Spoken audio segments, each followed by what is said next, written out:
The following content is provided under a Creative Commons license.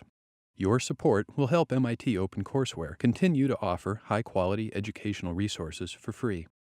To make a donation or view additional materials from hundreds of MIT courses, visit MIT OpenCourseWare at ocw.mit.edu. Today we're going to start with a simple problem that many of you may have already encountered.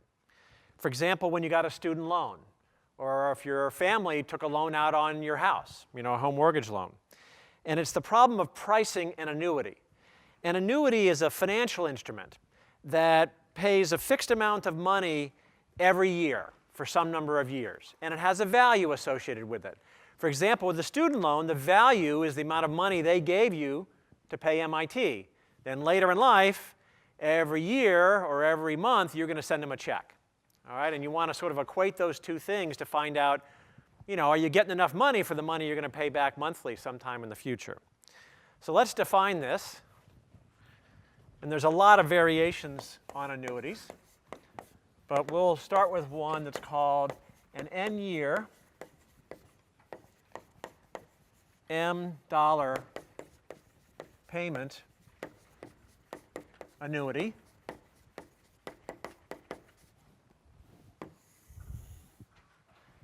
And it works by paying M dollars at the start of each year.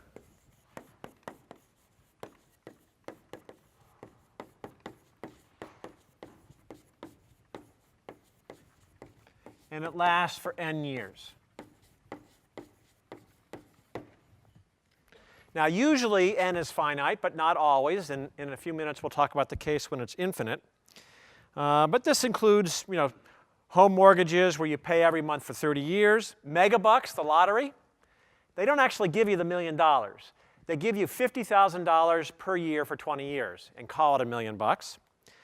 Retirement plans, you pay in every year and then you get some big lump sum later. Life insurance benefits, and so forth. Now, if you go to Wall Street, this is a big deal. A lot of the stuff that happens on Wall Street involves annuities in one form or another, packaging them all up. And in fact, we'll look at later when we do probability, it was how these things were packaged and sold that led to the subprime mortgage disaster. And we'll see how some confusion over independence when you look at random variables led to the global recession, a real disaster. Of course, some people who understood how all that worked made hundreds of billions of dollars at the same time. So it was sort of money went from one place to another.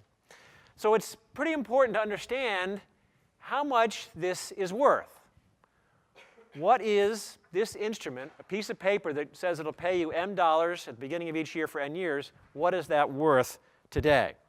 For example, say I gave you a choice, the megabucks choice, $50,000 a year for 20 years or $1 million today. How many people would prefer the $50,000 a year for 20 years? A few of you. How many would prefer the $1 million right up front? Yeah, much better. Okay. Always better to have the cash in hand because there's things like inflation, pretty low now. Interest, you can put the money in the bank or invest it and make some money, hopefully. So the $1 million today is a lot better, which is why the state pays you $50,000 a year for 20 years. It's better for them, and they call it $1 million. So that was pretty clear, but what if I gave you this option? $700,000 today or $50,000 a year for 20 years. How many people want the cash up front? $700,000 only. A few. How many people want $50,000 a year for 20 years?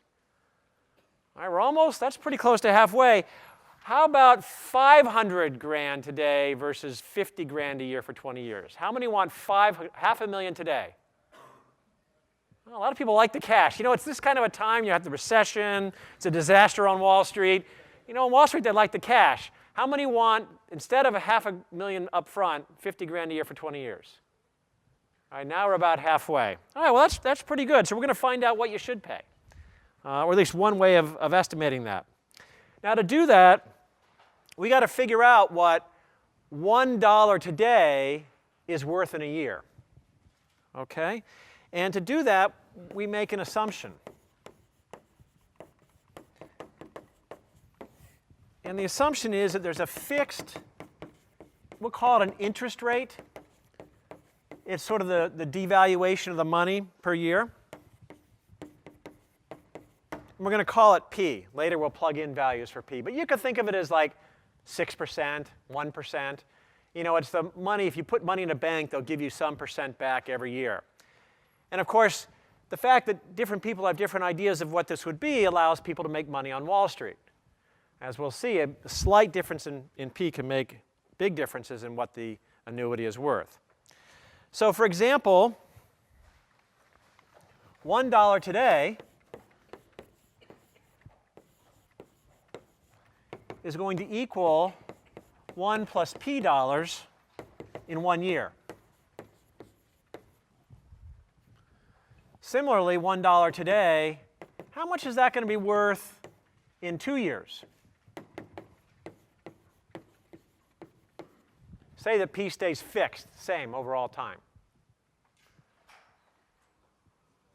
1 plus P squared. Because every year you multiply what you got by 1 plus P, because that's the interest you're getting. All right, well, think of it in terms of interest. In 3 years, $1 today is worth 1 plus P cubed in 3 years, and so forth. All right, now what we really care about is what's $1 or M dollars worth today if you're getting it next year. So we need to sort of flip this and back the other way. So what is $1 in a year worth today in terms of P? So if I'm going to be paid $1 in a year, what would be the equivalent amount to be paid today? 1 over 1 plus P. Because what's happening here is as you go forward in a year, you just multiply by 1 plus P. So 1 over 1 plus P turns into $1 in a year, being paid in a year. All right, what is $1 in a year in 2 years worth today? 1 over 1 plus P squared. All right, so $1 in 2 years is worth this much today. All right, well, now we can use this to go figure out the current value of that annuity. We just figure out what every payment is worth today and then add it up. So we'll put the payments over here, and we'll compute the current value of every payment on this side. So with the annuity, the way we've set it up is it pays M dollars at the start of every year, so the first payment is now. So the first of the N payments is now. And since it's being paid now, that's worth M dollars. There's no devaluation. The next payment is M dollars in 1 year. And so that's going to be worth M over 1 plus P today. And the next payment is M dollars in 2 years. That's worth M over 1 plus P squared. And we keep on going until the last payment. It's the nth payment, so it's M dollars in N minus 1 years. And so that's going to be worth M over 1 plus P to the N minus 1. All right, so we can compute the current value of all those payments. Then the annuity is computed, the value is computed just by adding these up of all the current values. So the total current value is the sum, I equals 0 to N minus 1, of M over 1 plus P to the I. And that is the total current value. That's what you should pay today for the annuity. Any questions? What we did here? All right. Well, of course, what we'd like is a closed form expression here. Something that's simple so we could actually get a feel without having to add up all those terms. And that's not hard to get. In fact, let's put this sum in a form that might be more familiar. This equals, we'll pull the m out in front, and let's use x to be 1 over 1 plus p to the I.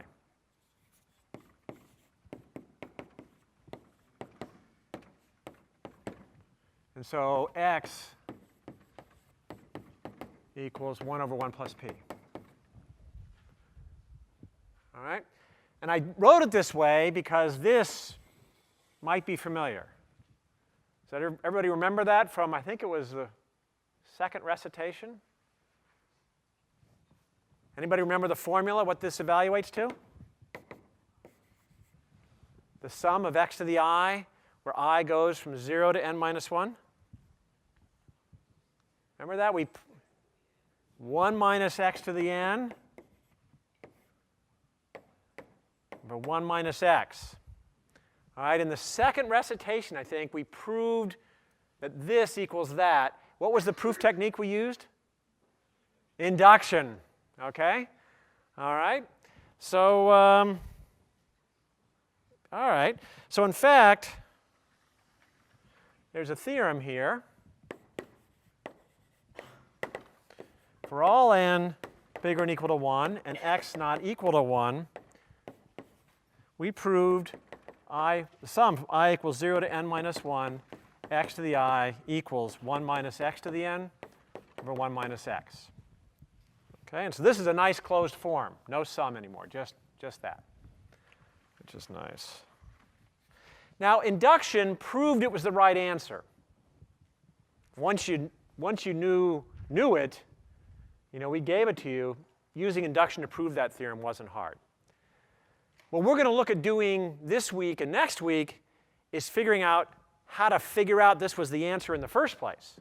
Methods for doing that, to evaluate the sum. And there's a lot of ways that you can do that particular sum. Probably the easiest is known as the perturbation method. And this sometimes works.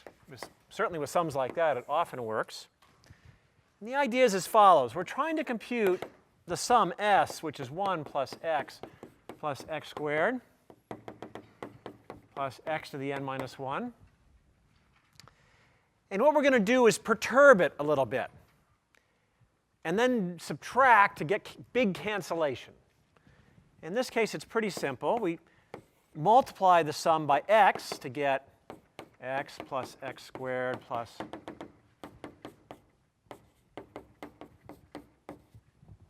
right? I've defined s to be that. X times s, well, I get x plus x squared and so forth up to x to the n.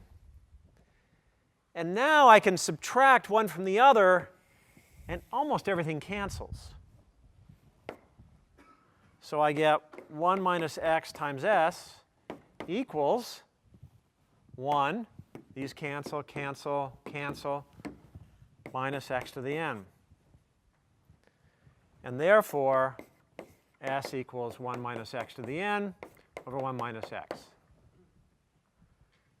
All right, so that's sort of a vague method. This gets used all the time in applied mathematics, and they call it the perturbation method. Take your sum, wiggle it around a little bit, get something that looks close, subtract it, everything cancels, life is nice. And all of a sudden, you've figured out the answer.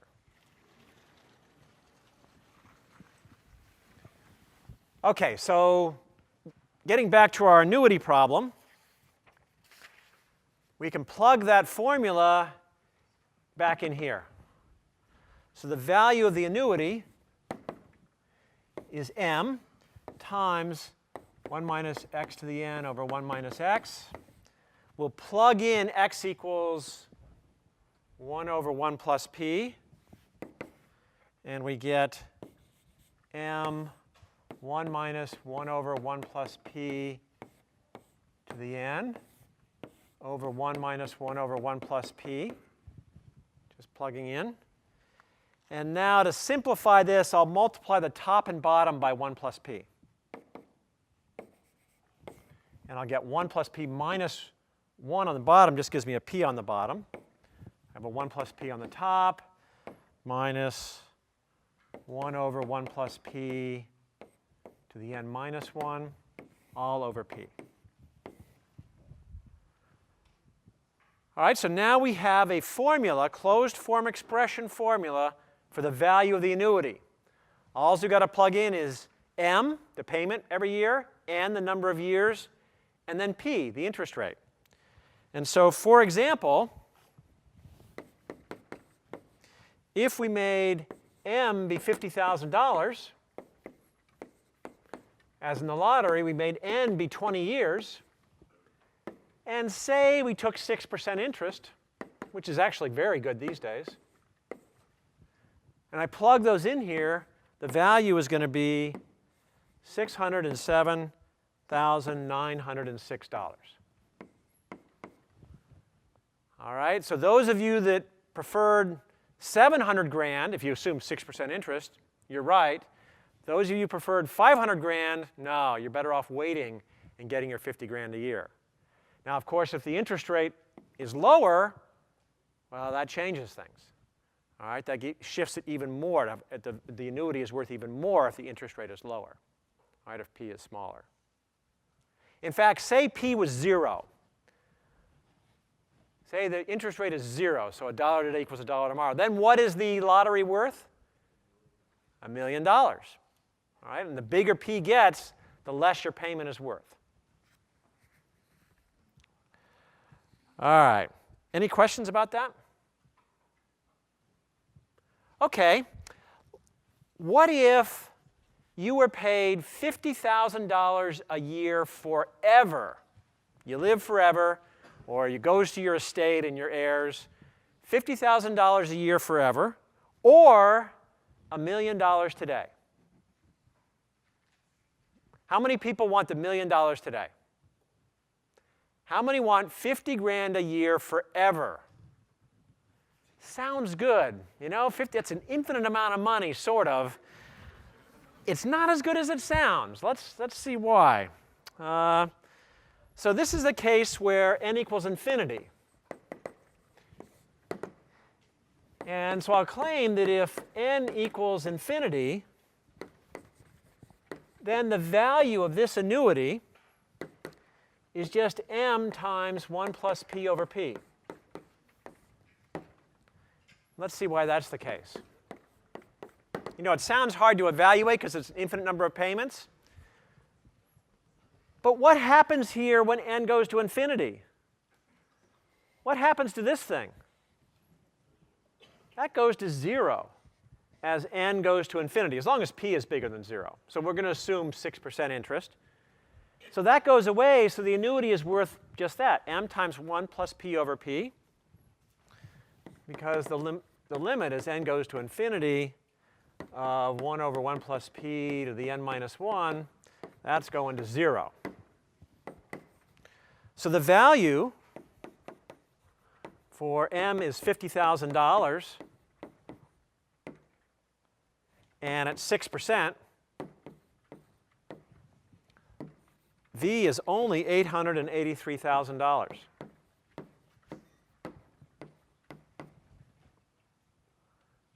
All right? So you're better off taking $1 million today than $50,000 a year forever. Now, if you think about it, and think about it as an interest rate, why should it be obvious that you're better off with $1 million today than 50 grand a year forever?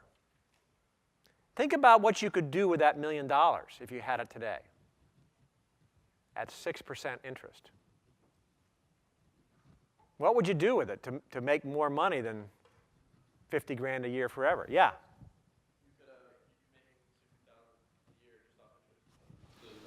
Yeah, in this model, if the interest rate is 6%, you can put it in the bank, make 6% every year. That's 60 grand a year forever. Better than 50 grand a year forever. All right, so maybe it's, you know, even without doing the math, you can tell which way it's going to go. But this tells you exactly what it's worth. All right? Any questions? Okay. Yeah. That's how much it's worth to you right now. Yeah. Okay.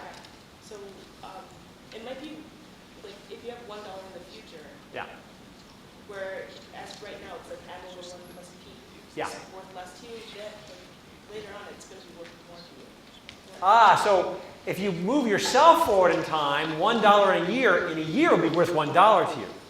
But today, it's worth less than $1 to you because you could take the dollar today and invest it in the bank and it's worth more in a year because the money grows in value is the way to think of it because you can earn interest on it. What's that? Yeah, if you just spend it, well, then at least you had the use of what you spent it on for the year. So there's some other kind of value, right? Maybe you bought a house or something that even appreciated in value. Okay? But yeah, these things get sort of squishy, and that is where a lot of people make money on Wall Street, is because different companies have different needs for money. They have different views of what the interest rates are going to be, and you can play in the middle. All right? Make a lot of money that way. Okay.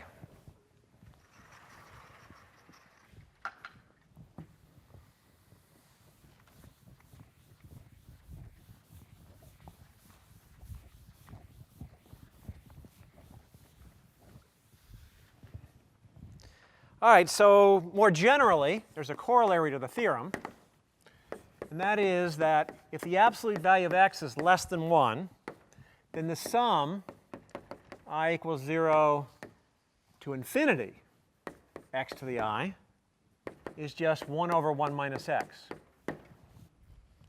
All right, and we didn't prove this back in the second recitation because there's no n to induct on here. But the proof is simple from the theorem. And it's simply because if x is less than 1 in absolute value, as n goes to infinity, that goes to 0. And so you're just left with 1 over 1 minus x.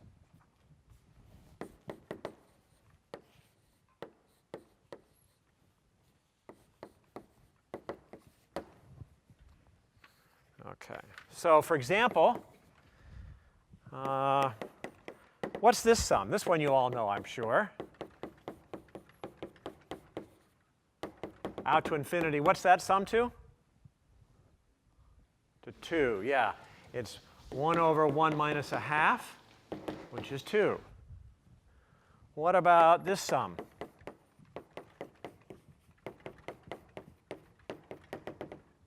Out to infinity, what does that sum to?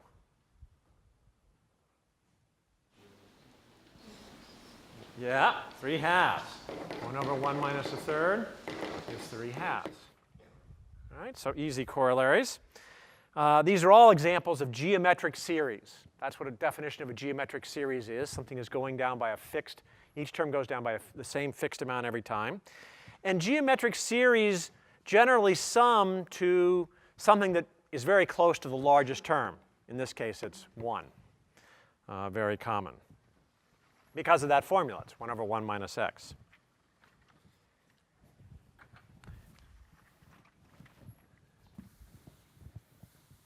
Any questions about this or geometric series? All right. Well, those are straight geometric sums. Sometimes you run into things that are a little bit more complicated. For example, say I have this kind of a sum. I equals 1 to n. I times x to the I. In other words, we're adding up x plus 2x squared plus 3x cubed and so forth up to n x to the n. That's a little more complicated. The terms are getting, decreasing by a factor of x, increasing by 1 in terms of the coefficient every time. A little trickier. So say we wanted to get a closed form expression for that. There's several ways we can do it. The first would be to try to use perturbation, the perturbation method. So let's try that. So we write s equals x plus 2x squared plus 3x cubed plus n x to the n.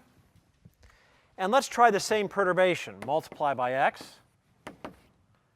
I get x squared plus 2x cubed plus n minus 1 x to the n plus n x to the n plus 1.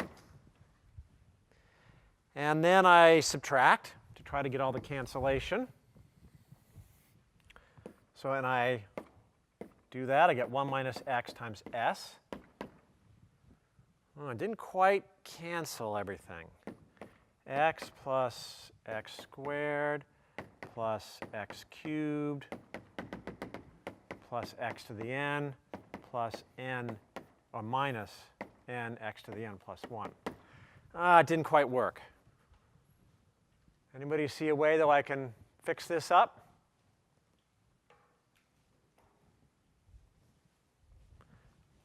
What about this piece? That's still a mess here. Can I simplify that? Yeah?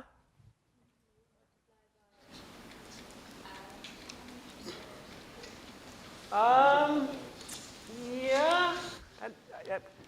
There's a simpler way. Yeah? That's a geometric series. That's a geometric series. We just got the formula for it. So that's easy. This equals 1 minus x to the n over 1 minus x minus the 1, because I'm missing the 1 here. So we can rewrite this whole thing over here.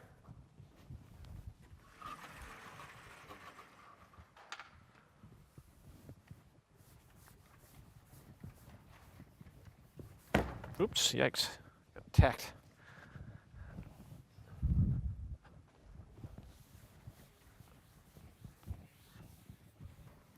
What's that? Yes, it would. That's right. I got to add 1 to there. OK, so that's good. So that says that 1 minus x times s equals 1 minus x to the n plus 1 over 1 minus x minus 1. And then I got to remember to subtract that term too. Minus n x to the n plus 1. That means now I just divide through and I simplify, divide through by 1 minus x and simplify, and I get the following formula. I won't go through all the details, but it's not hard.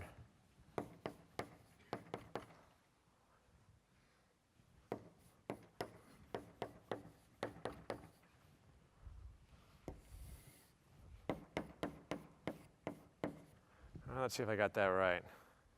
Yeah, that looks right. OK, so that is the closed form expression for that sum, which we can get from the perturbation method and the fact that we'd already done the geometric series. All right, there's another way to compute these kinds of sums, which I want to show you because it can be useful.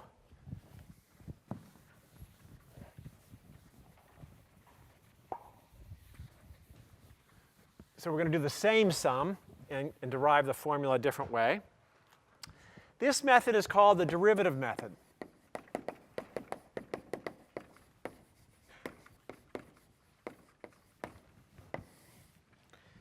And the idea is to start with the geometric series, which it's close to, and then take a derivative.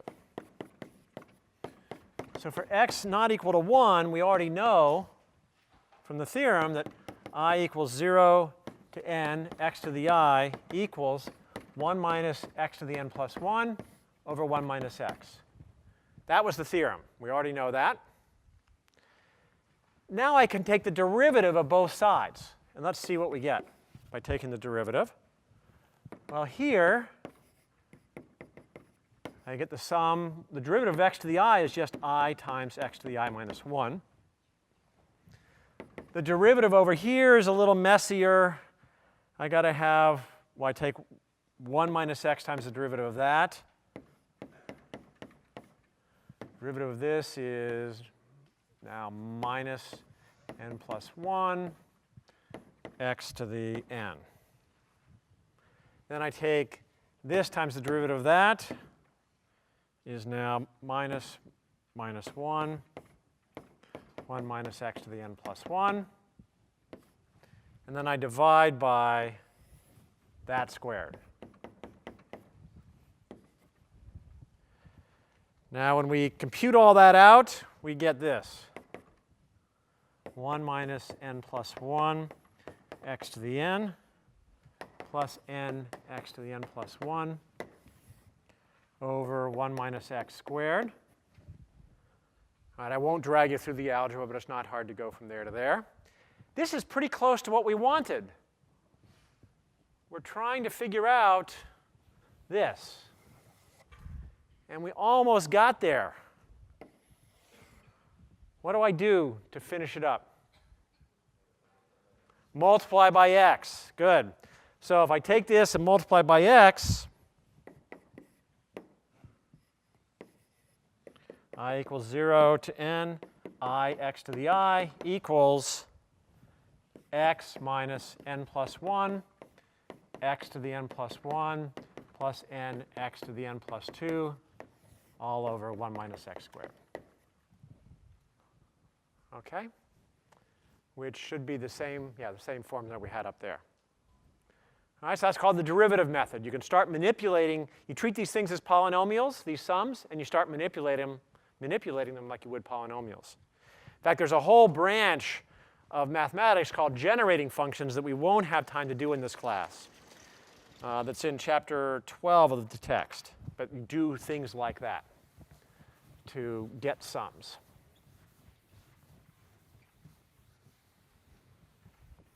Any questions about what we did there?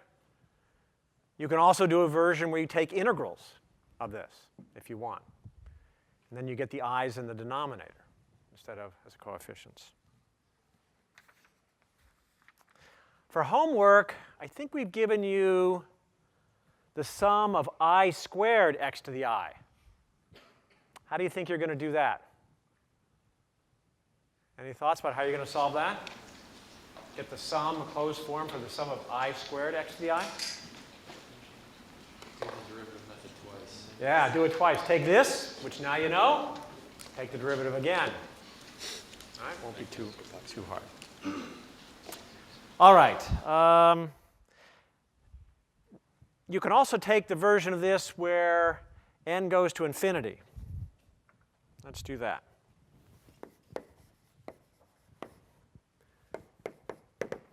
If the absolute value of x is less than 1, the sum I equals 1 to infinity of I x to the I, what does that equal? This one you can see it easier up here. What happens when n goes to infinity? What does this do? X is less than 1 in absolute value. What happens to this as n goes to infinity? This term. What goes to 0. Right? This gets big, but this gets smaller faster. What happens to this term as n goes to infinity? Same thing, 0. All I'm left with is x over 1 minus x squared.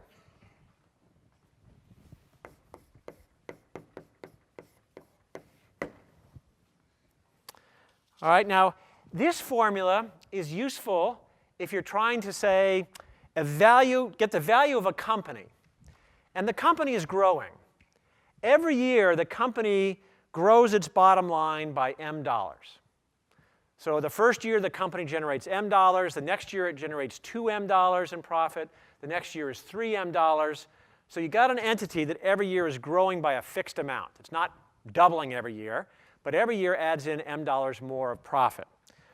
What would you pay to buy that company? What is that worth?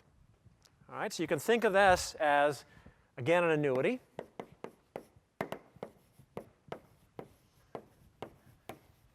Here, the annuity pays IM dollars. In this case, at the end, not the beginning, say, of year I, forever.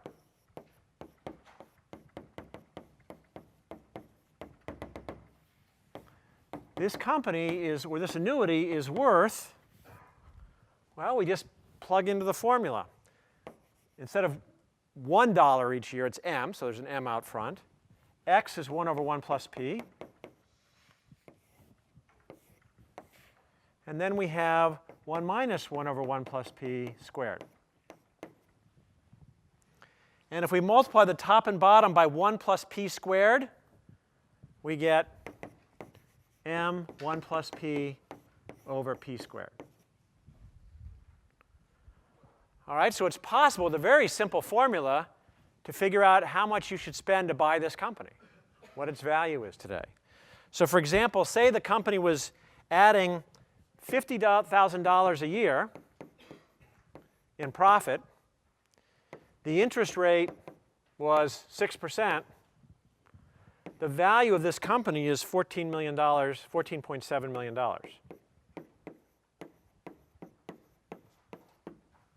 Just plugging into that formula. All right, so people that buy companies and stuff, they use formulas like this to figure out what it's worth. Of course, you got to make sure it's really going to keep paying, the $50,000 more every year, and that this is the right interest rate to be thinking about. And the guys on Wall Street, the bankers on Wall Street, they all have their estimations for what these things, are. The value of P they would put into these formulas. Any questions about that? Yeah. Okay, good. All right, so this one is okay? Okay.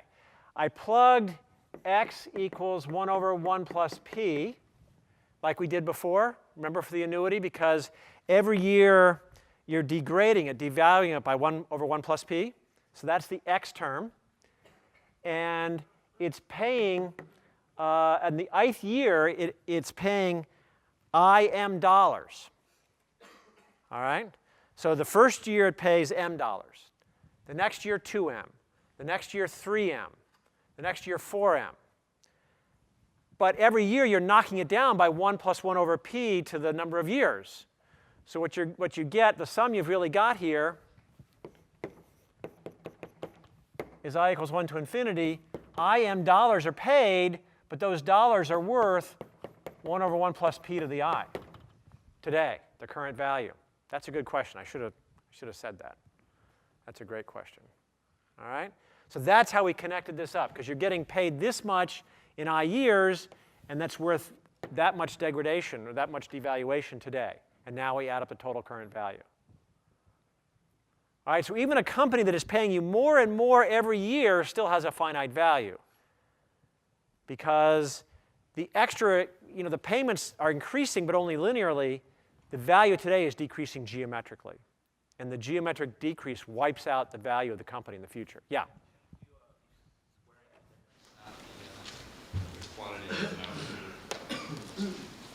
Where should I, what did I do? Oh, wait. I screwed up here, too. Is that what you're asking about? Yeah, that's what I should have done, right? Because I got 1 minus x is 1 minus 1 over 1 plus p. That gets squared. And now when I multiply 1 plus p squared, it's multiplying this by 1 plus p. It's 1 plus p minus 1 is p. So I have p squared. All right, so this part's OK. That part I wrote wrong. That's good. Any other questions? All right. OK. So let's do a simple example.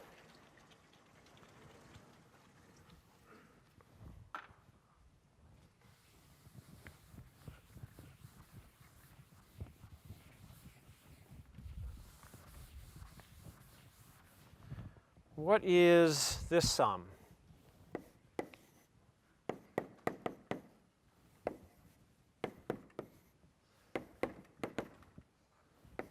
A half plus 2/4 plus 3/8 plus 4/16 forever. What's that sum equal?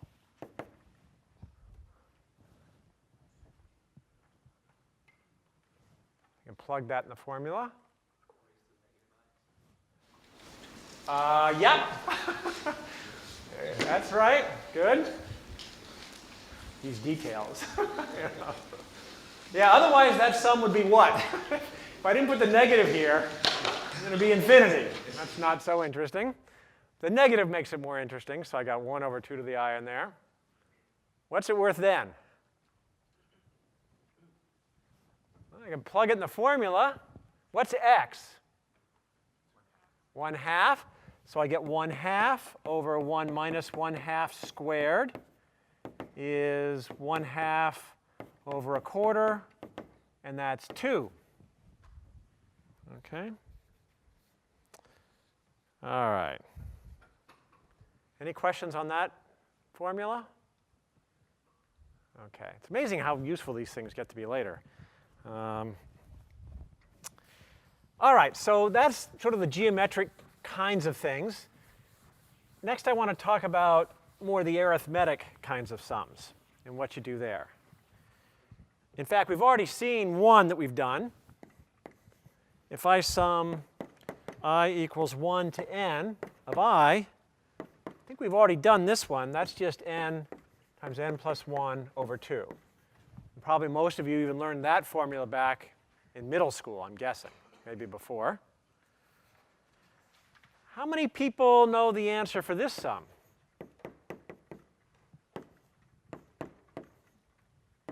The sum of the squares, the first n squares, all right? Somebody knows. What is it? N times n plus 1 times 2n plus 1 all over 6. All right, very good. That is correct.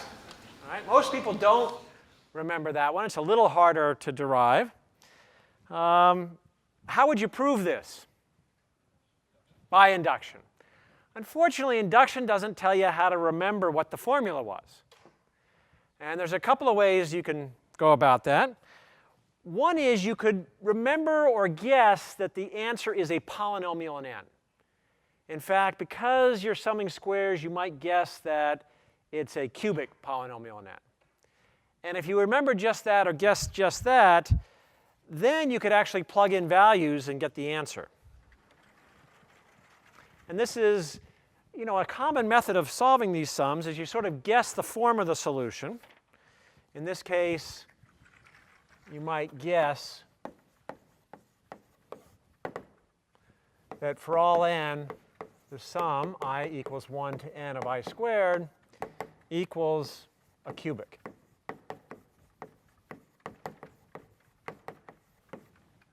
And then what you would do is plug in the value n equals 1, n equals 2, maybe even we'll make it n equals 0, make it simple, and start getting some constraints on the coefficients.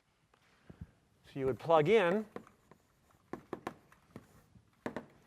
n equals 0, the sum is 0. The polynomial evaluates to d. That tells you what d's got to be right away. N equals 1, the sum is 1. And when you plug into the polynomial, you get a plus b plus c plus d.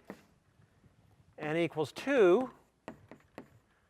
Well, that's 1 plus 4 is 5.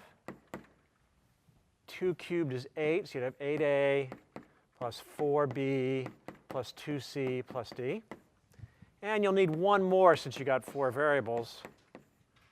Let's see, 1 plus 4 plus 9 is 14. I've now got 3 cubed is 27a plus 9b plus 3c plus d. So now I got 4 equations and 4 variables. And with any luck, I can solve that system of equations and get the answer. And in fact, you can. When you solve this system, you get a equals 1/3, b equals 1/2, c equals 1/6, and d equals 0. And that's exactly what you get in that formula. So that's a way to reproduce the formula if you forgot it. Now, this method, really to be sure you got the right answer, you got to go prove it by induction. Because I derived the answer if it was a polynomial, I would have gotten it right, but I might be wrong in my guess. And to make sure your guess is right, you got to go back and use induction to prove it for this approach. Yeah? How do you know it would be cubic and not some higher power? Well, it turns out that anytime you're summing powers, the answer is a polynomial to one higher degree. So if you just remembered that fact or you guessed that fact, another way to sort of imagine that might be true is that I'm getting n of them, so I might be multiplying. And the top one is n squared. So I'm going to have n of them about n squared, maybe something like n cubed. That's another way, you could think of it to guess that. Any other questions on this? OK. All right. So far, all these sums had nice closed forms. And a lot of them do that you'll encounter later on, but not all. And sometimes you get sums that don't have a nice closed form. At least nobody's ever figured out one, and probably doesn't always exist. For example, what if I want to sum the first n square roots of integers? Let's write that down.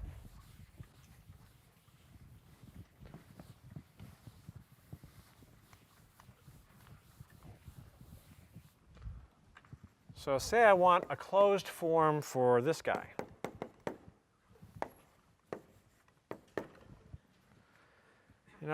Nobody knows an answer for that. But there are ways of getting very good close bounds on it that are closed form. And these are very important. We're going to use this the rest of today and the rest of next time. And they're based on replacing the sum with an integral.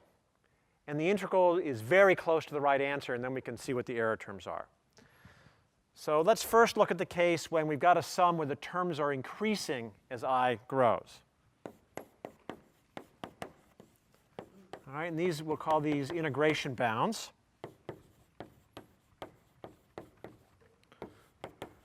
And a general sum will look like this. I equals 1 to n of f of I.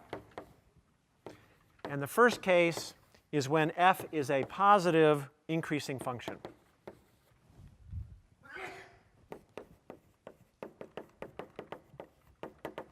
Increasing in I.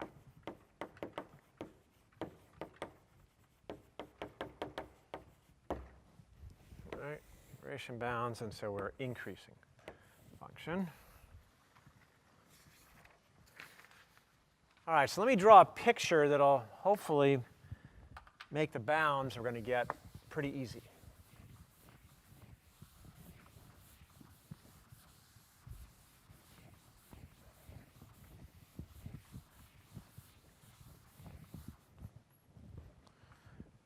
So let's draw the sum here.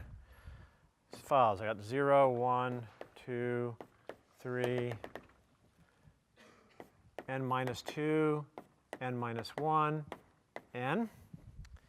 And draw the values of f here. Here's f of 1, f of 2, it's increasing, f of 3, f of n minus 1, and f of n. Then I'll draw the rectangles here. So this has area of f of 1. This has area f of 2. This has area f of 3. And we keep on going. Let's see. This will be f of n minus 2 on this one. I'll just do f of n minus 1. Draw this guy here. So its unit width, its height is f of n minus 1, so its area is f of n minus 1. And then f of n. All right, and let me also, so the sum of f of I is the areas in the rectangles. That's what the sum is. And I want to get bounds on this sum using the integral, because integrals are easier to compute. So let's draw the function f of x from 1 to n.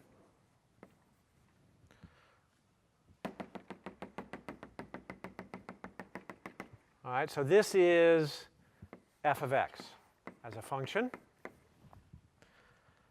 Now I claim that the sum I equals 1 to n of f of I is at least f of 1 plus the integral from 1 to n f of x dx.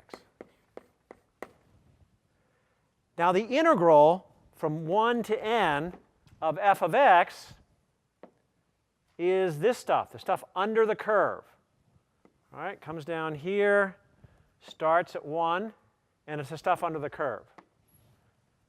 And what I'm saying here is that if you take that stuff under the curve and add f of 1, which is this piece, that's a lower bound on our sum.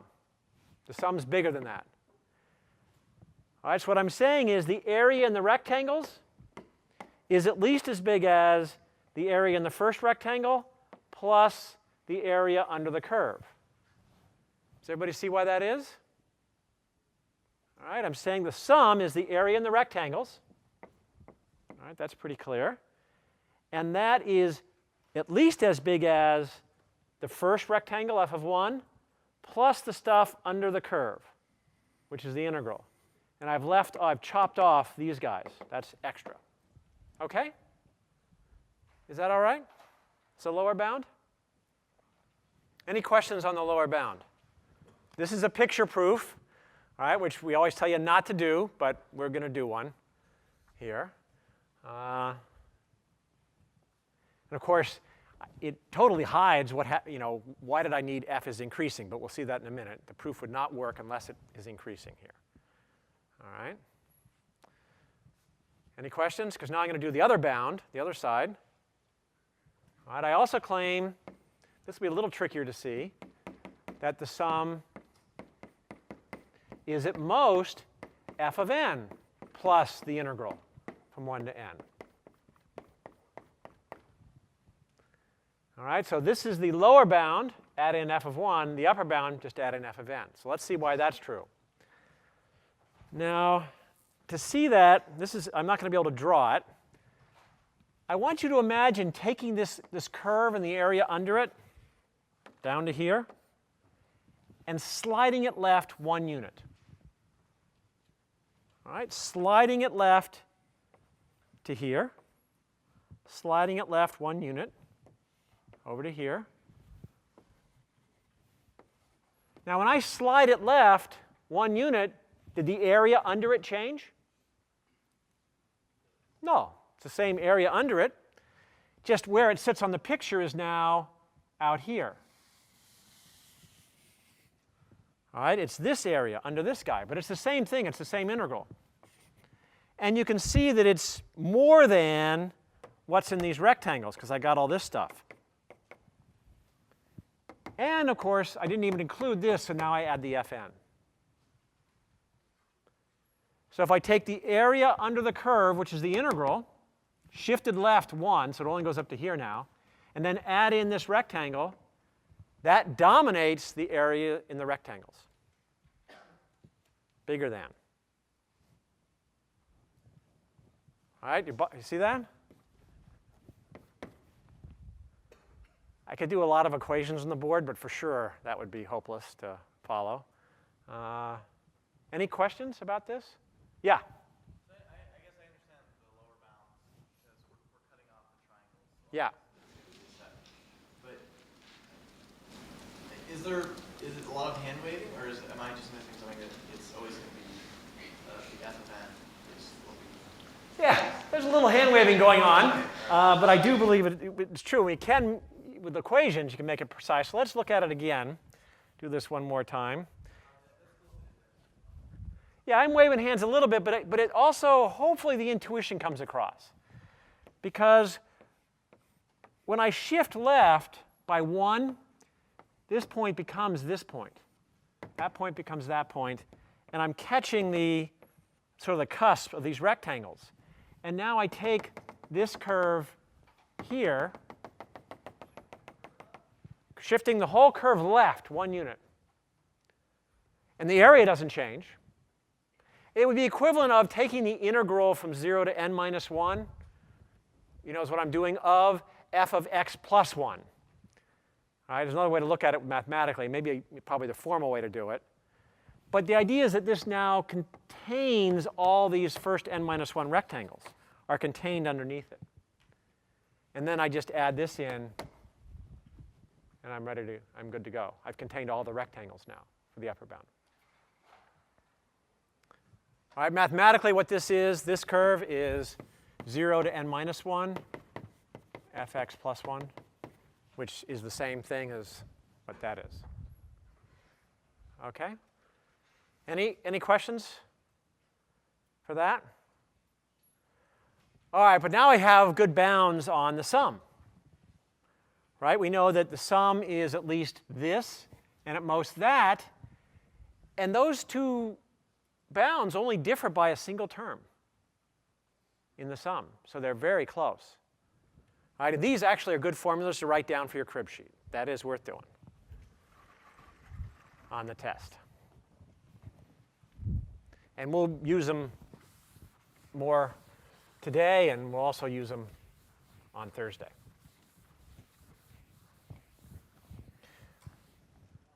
OK, so now we can actually get close bounds on the sum of the square roots. All right, so let's see how this works for f of I equal the square root of I, which is increasing. So I compute the integral from 1 to n of square root of x dx. And that's just x to the 3 halves over 3 halves, evaluated at n and 1. And that just equals 2/3 n to the 3 halves minus 1. And now I can compute the bounds on the sum of the first n square roots. All right, so I know that square root I equals 1 to n. Well, the upper bound is fn plus the integral.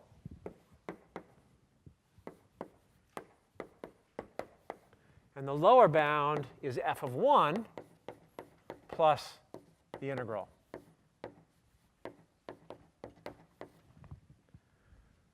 What is f of n?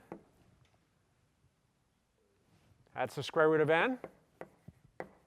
What is f of 1? Square root of 1, which is 1. All right, so I'll plug that in here. I get 2/3 n to the 3 halves plus 1 minus 2/3 is plus 1/3.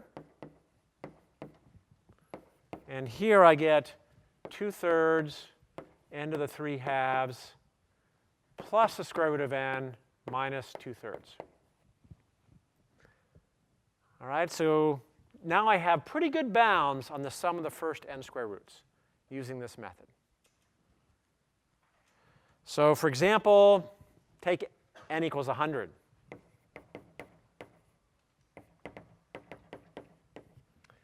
This number evaluates to 667. This number evaluates to 676. And the difference is 9, which is the square root of 100 minus 1. This is square root of n. This is 1. So the gap here is square root of n minus 1. And n equals 100. Square root of 100 minus 1 is 9. So I shouldn't be surprised my gap here is 9. So I didn't get exactly the right answer, but I'm pretty close here. Now, as n grows, what happens to the gap between the upper bound and the lower bound? What does it do? It gets bigger. So my gap gets bigger. Well, that's not so nice. It doesn't always stay 9 forever. But somehow, though, this is still pretty good because the gap grows, but the gap only grows as square root of n, where the answer, the bounds, are growing as n to the 3 halves. In other words, my error is somewhere around here, and that gets smaller compared to my answer, which is somewhere around there. All right, and there's a special notation that people use. In fact, let's write that down and then do the notation.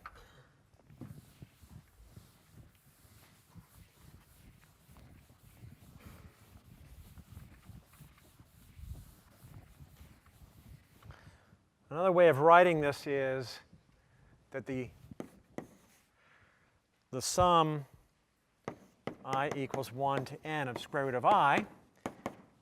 The leading term here is 2/3 n to the 3 halves. And then there's some error term, delta term here. Call that delta n.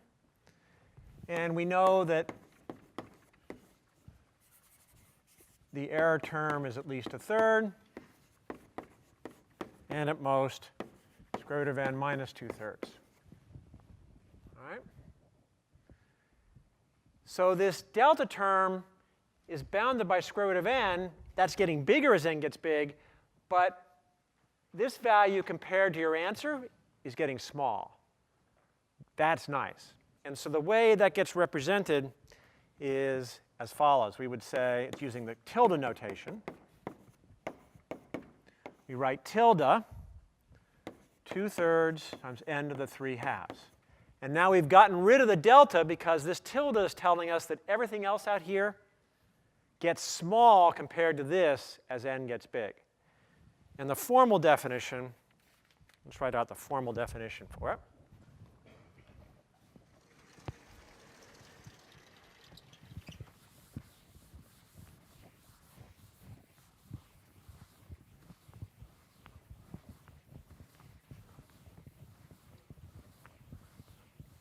Now, a lot of times you'll see people use this symbol to mean about. That's informal. When I'm using it here, it's a very formal meaning mathematically. A function g of x is tilde a function h of x means that the limit as x goes to infinity of g over h is 1. In other words, that as x goes to infinity, as x gets big, the ratio of these guys becomes 1. All right, and let's see if that's true here. All right, well, square root of I equals this, so I need to show the limit of this over that is 1. So let's check that. The limit as n goes to infinity of 2/3 n to the 3/2 plus that delta term over 2/3 n to the 3/2. Well, that equals, divide out by 2/3 n to the 3/2, I get a 1.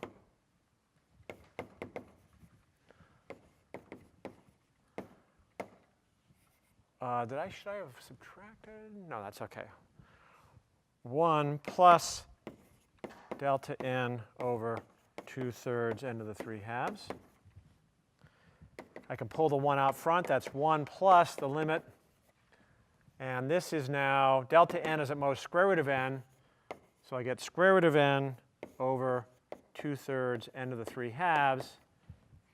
Square root of n over n to the 3/2, that goes to 0. So this equals 1.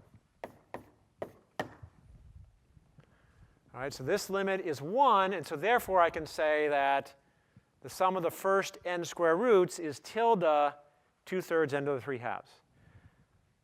Any questions about this? We're going to do a lot of this kind of notation next time. Yeah? And got 2/3 n to the 3/2 minus 1. Why did the minus 1 not become part of the actual solution, become part of the delta? OK, so you brought it up to here, right? OK, so then I plug that in to the integral. It appears on both sides here. And here I add the f1, here I add the fn.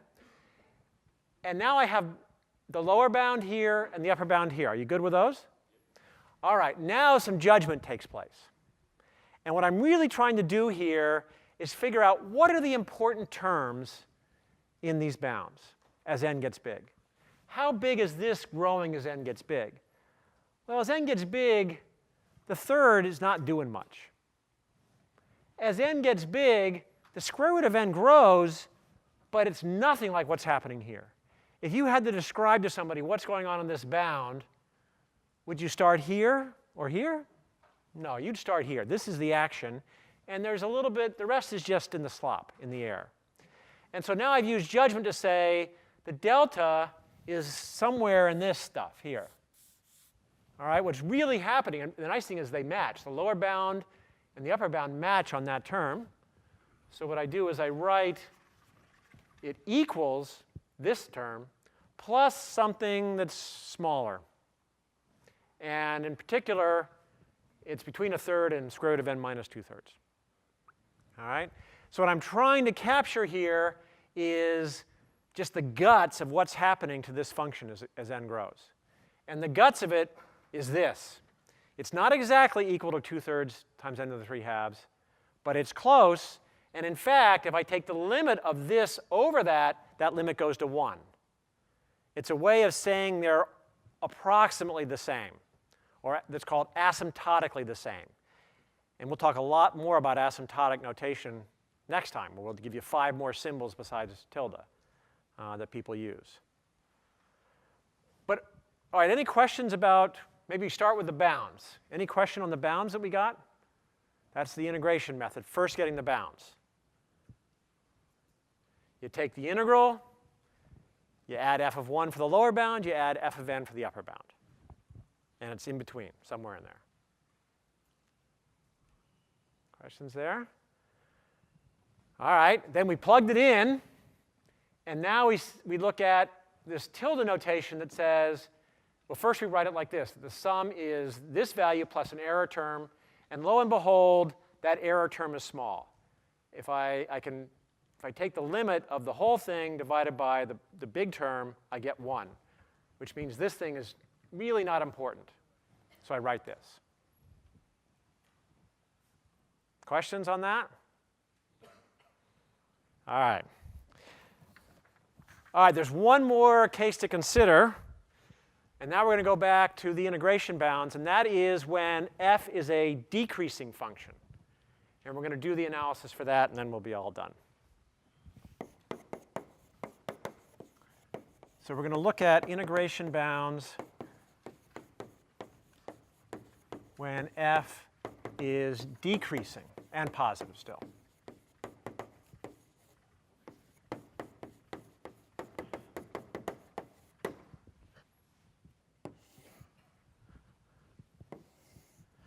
All right, and the example here might be, for example, the sum I equals 1 to n, 1 over the square root of I. Say you had to get some idea of how fast that function is growing as a function of n. I'm summing the first n inverses of square roots. What is that roughly going to be? How fast does that grow as a function of n? All right, so let's do that. And of course, 1 over square root of I decreases as I gets bigger. So let's do the general picture again. See what happens. So we have 0, 1, 2, 3, n minus 2, n minus 1, n. And now f of n is the small term.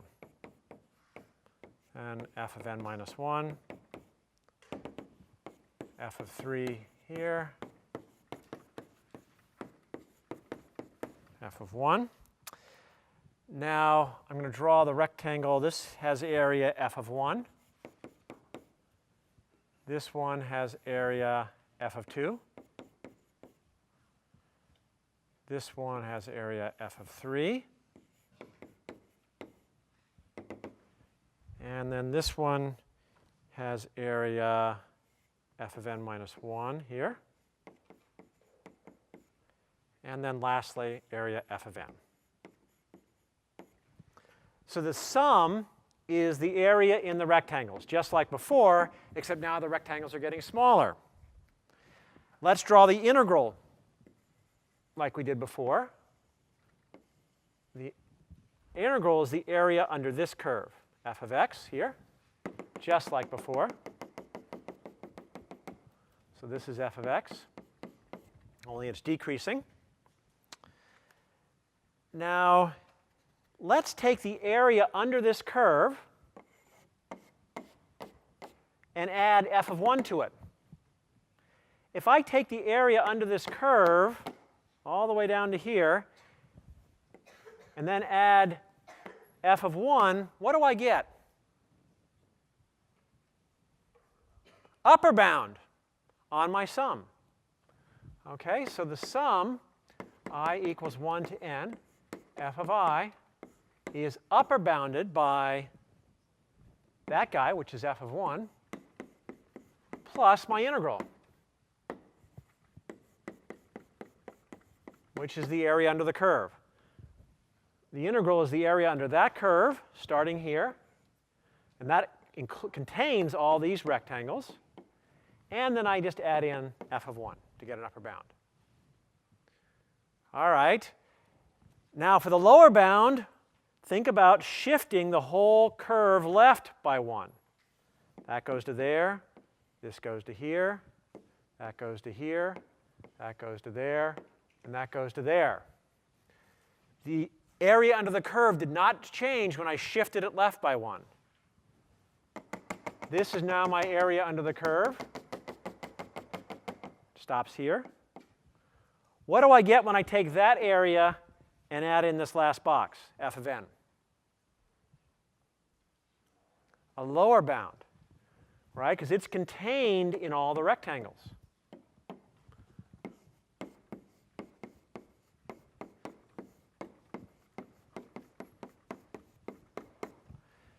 Now, what's really weird about these formulas? Do they look familiar?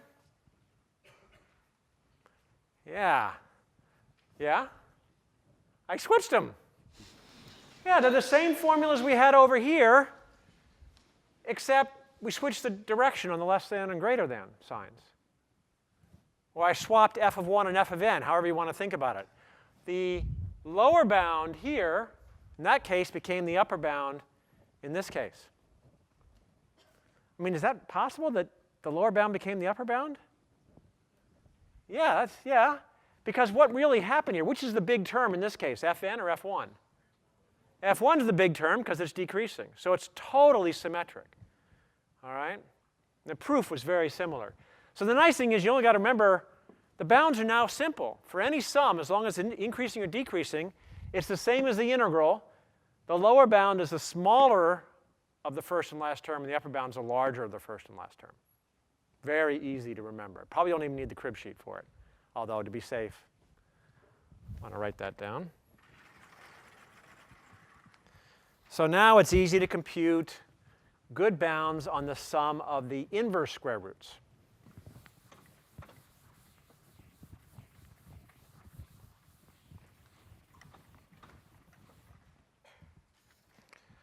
Any questions there before I go do it? OK.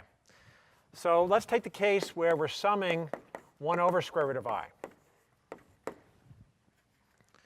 So we compute the integral of 1 over square root of x dx. That equals the square root of x over a half, evaluated at n and 1. That equals 2 square root of n minus 1, or 2 square root of n minus 2. And now we can bound the sum.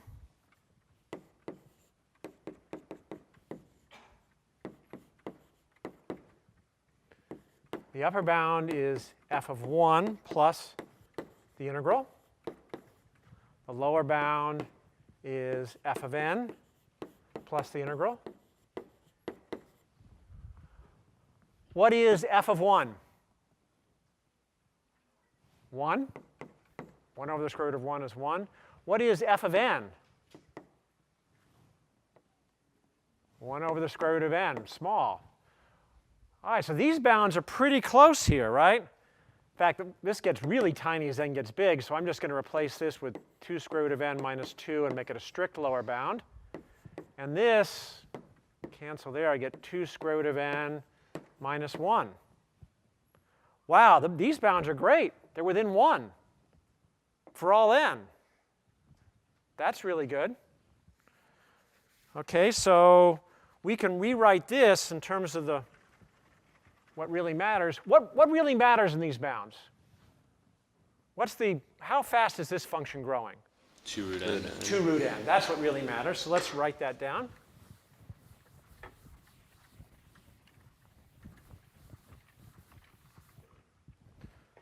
right? So this says that the sum I equals 1 to n of 1 over square root I equals 2 square root of n, we have a minus delta n, where delta is between 1 and 2.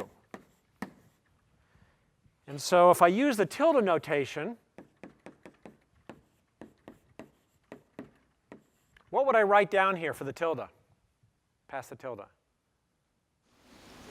I don't want to mess. I don't want to keep track of all the delta stuff as n gets big. 2 root n. 2 root n. Because this term over that goes to 0 as n gets large. So let's just check that. So we take the limit as n goes to infinity of 2 root n minus delta n over 2 root n. Just checking the definition now. That's what the definition would be. Equals 1 minus the limit as n goes to infinity of 2 over 2 root n. This is 0. So it equals 1. And so now you know that the sum of the first n inverse square roots grows as 2 root n, which is the integral. Yeah? Off the lower bound, the f of n was 1 over root n. Yeah, I dropped it off because it was so tiny and going to 0 and just made a strict less than. In fact, yeah, so I don't hurt myself by dropping it off. In fact, the lower bound was a little bit, I made a little weaker lower bound. So this is still true. It wasn't as tight as it used to be, so I could keep it around. Yeah, it doesn't hurt to keep it around, then it's less than or equal there. And now this would be